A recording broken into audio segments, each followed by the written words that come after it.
n'atteignais l'atelier que l'après-midi. Je m'assis sur le tabouret rond, croisais les bras et, à une distance de 2 mètres, observais le dessin commencer. Au pinceau fin, j'avais d'abord tracé les seuls contours du visage de Mensiki. Puis, durant les 15 minutes où il avait posé devant moi, je l'avais étoffé en me servant de nouveau de peinture noire. Ce n'était encore qu'un squelette sommaire, mais un bon courant avait pris naissance. Pendant que je me concentrais à observer ce squelette en noir et blanc, l'image de la couleur que je devais y rajouter se fit jour dans ma tête. L'idée m'était venue soudain, mais très naturellement. C'était la couleur qui ressemblait aux feuilles vertes des arbres lorsque celles-ci sont voilées par la pluie. Je mélangeais plusieurs couleurs et créais ainsi la teinte voulue sur ma palette. Comment évoluerait ensuite la peinture? Mais je ne pouvais le prévoir moi-même.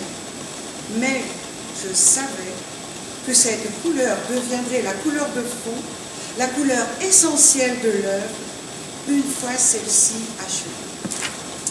Sans plan ni objectif, je suivis l'idée telle qu'elle avait surgi naturellement en moi. Lorsque j'en eus terminé avec cette couleur, je posai mon pinceau et ma palette, m'assis sur le tabouret à 2 mètres de la toile et l'observai bien en face. C'était la couleur juste, me dis-je. C'était le vert que prenaient les arbres dans les bois quand ils étaient mouillés par la pluie. Oui, c'est bon. C'était la couleur que je voulais. Ou c'était la couleur que réclamait de lui-même ce squelette. Alors que je regardais l'image ainsi obtenue, la couleur suivante apparut spontanément dans ma tête. Orange. Pas un simple orange. L'orange d'un embrasement, une couleur qui faisait ressentir une puissante force totale et qui contenait en même temps le présage de la dégénérescence. Peut-être la dégénérescence qui mène lentement un fruit à sa mort. Ce fut plus difficile d'obtenir cette couleur que pour le vert. Parce que ce n'était pas seulement une couleur, elle devait être liée, par ses racines, à une émotion irrépressible.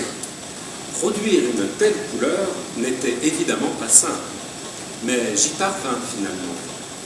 Je pris un nouveau pinceau, le fis courir sur la toile, je me servis partiellement aussi d'un couteau.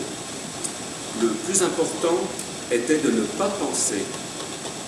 Je coupais autant que je le pus le circuit de mes pensées, ajoutais sans compter cette couleur à la composition.